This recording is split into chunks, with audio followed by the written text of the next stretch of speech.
Lincoln said this in 1863. We have been preserved these many years in peace and prosperity. We have grown in numbers, wealth, and power as no other nation has ever grown. But we have forgotten the gracious hand which preserved us in peace and multiplied and enriched and strengthened us. And we have vainly imagined in the deceitfulness of our hearts that all these blessings were produced by some superior wisdom and virtue of our own. Intoxicated with unbroken success, we have become too self-sufficient to feel the necessity of redeeming grace and persevering grace, too proud to pray to the God who has made us. Personal disavowal. Is there somebody here like that this morning?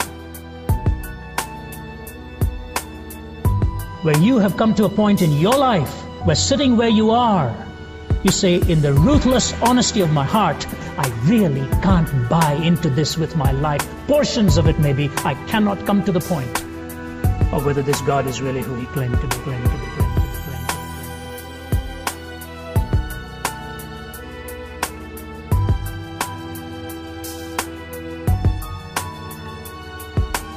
The ministry has changed today.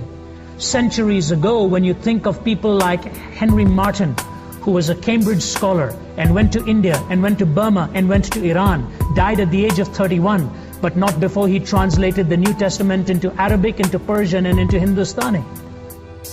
Dragged across a desert in chains, gave up the girl he loved because she didn't want to go to the countries he was going to. He gave up the girl he loved in order to go. I think of C.T. Studd, the great cricketer who gave up that brilliant career in cricket and was the captain of the Cambridge University team.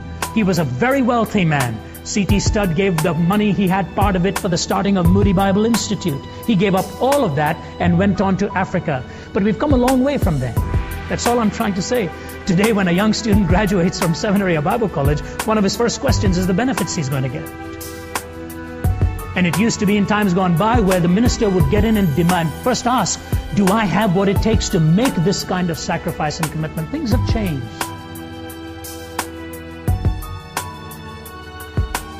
I give you two thoughts with which I end here. King George VI inspired the nation of the Commonwealth with his famous Christmas Day address. He closed his Commonwealth address to the nations that year, not knowing himself that cancer had invaded his body and before long he was going to die. He didn't know it at that time. But he made this comment looking at the dark landscape of history at that time, and he said these words that inspired so many, with which he closed his address. He said this, I said to the man at the gate of the ear, give me a light that I may walk safely into the unknown. And he said to me, put your hand into the hand of God, and it shall be to you better than the light and safer than the known. And he said to me, put your hand in the hand of God, and it shall be to you better than the light and safer than the known. Charles Wesley wrote this, it has become my own testimony of commitment in my life.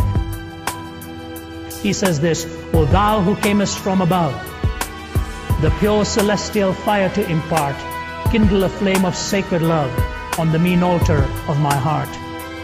There let it for thy glory burn with inextinguishable blaze, and trembling to its source return in humble prayer and fervent praise. Jesus, confirm my heart's desire to work and speak and think for thee. Still let me guard the holy fire, and still stir up thy gift in me. Ready for all thy perfect will, my acts of faith and love repeat, till death thy endless mercy seal, and make my sacrifice complete.